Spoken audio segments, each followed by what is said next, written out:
میرے بھائی بہنوں، رمضان کا مہینہ ہے تو آپ سب کی خدمت میں گزارش ہے، دل کھول کے دیں۔ سارے فلاحی کام چندے سے ہی چلتے ہیں۔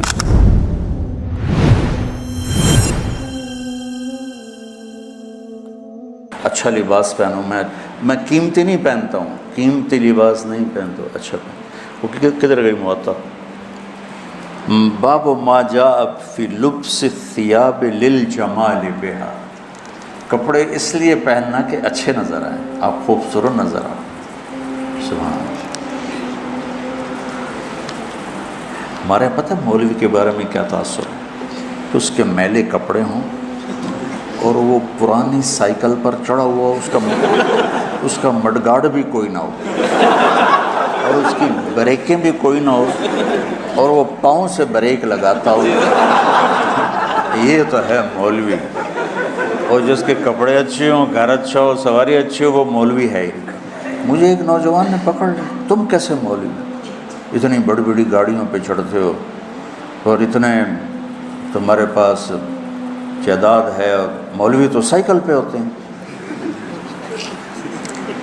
یہ انگریز نے تاثر بٹھایا ہماری نسل میں مولوی کے بارے میں۔ تو میں مہنگے کپڑے نہیں پہنتا ہوں، میں صاف ستھرے کپڑے پہنتا ہوں اور صاف رہنے۔ اب میں جب مدرسے آتا ہوں، آپ کو دیکھ کے میری طبیعت خوش ہو جاتی ہے کہ سارے ماشاءاللہ اجلے اجلے نظر آتے ہیں، اور کوئی ماشاءاللہ نسواری کوئی نہیں ہے،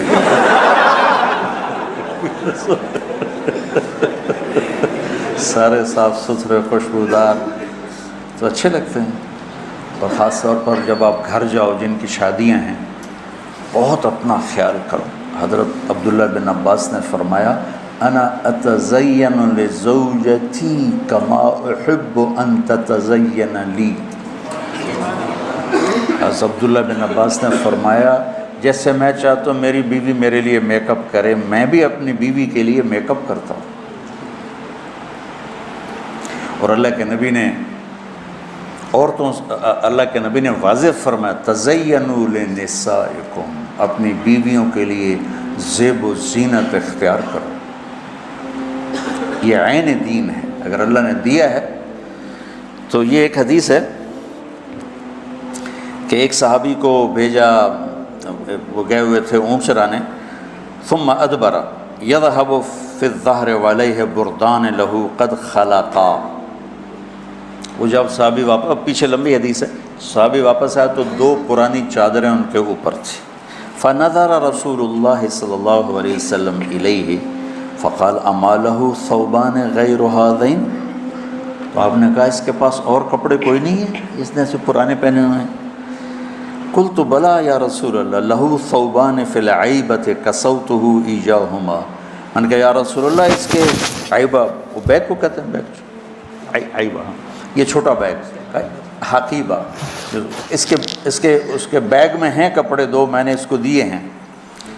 تو قال فادعوہ فمرہ فلیلبسہما، اپنے فرما سے بلاؤ اور اس سے کہو کہ وہ کپڑے پہنے۔ قال فدعوتہ فلبسہما ثم ولى يذهب فقال رسول اللہ صلی اللہ علیہ وسلم الیس ھذا خیر لہ ما لہ ضرب اللہ عنقہ، آپ نے کہا اس کی گردن ماری جائے، کیا اب یہ اس میں یہ خوبصورت نظر نہیں آ رہا؟ فسمعہ الرجل فقال یا رسول اللہ فی سبیل اللہ، آپ نے تو مذاقاً کہا تھا، تو انہوں نے کہا یا رسول اللہ پھر اس کو آپ دعائی دے دیں کہ میری اگر گردن ماری جائے تو اللہ کے راستے میں ماری جائے۔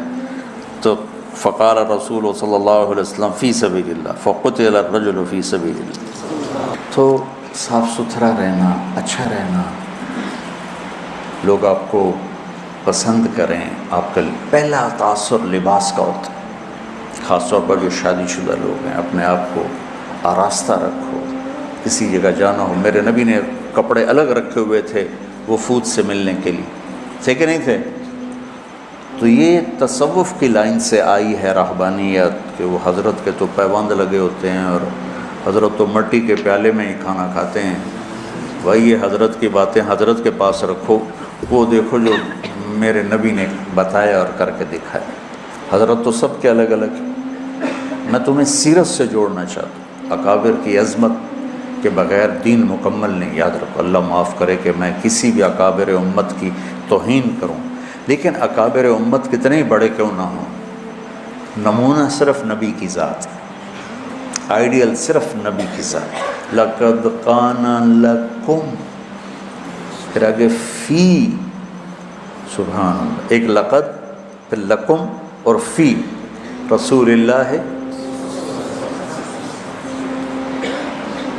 ایک ہی ہستی ہے جس کے پیچھے چلو گے تو منزل ملے گی، وہ ہیں محمد مصطفیٰ۔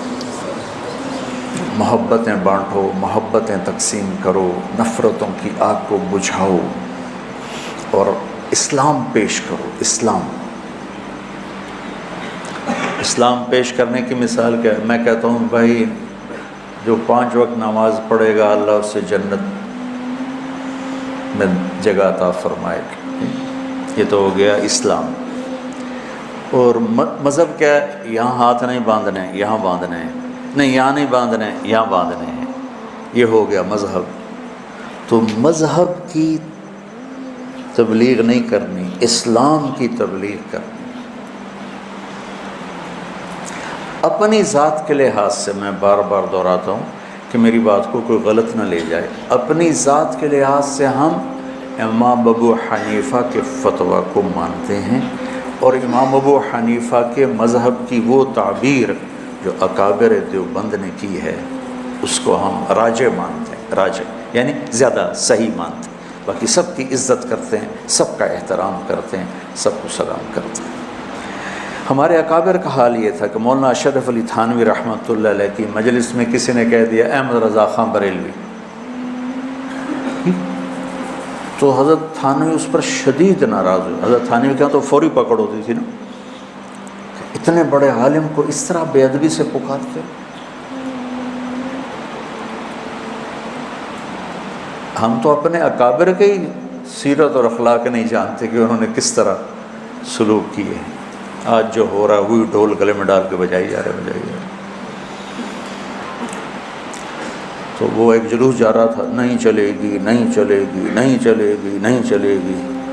وہ ایک نے کسی سے پوچھ لیا بھائی کس کی نہیں چلے گی؟ کہ مجھے کچھ پتہ نہیں، بس نہیں چلے گی، نہیں چلے گی۔ جو سارے کہہ رہے ہیں نہیں چلے گی، میں کہہ رہا ہوں نہیں چلے گی۔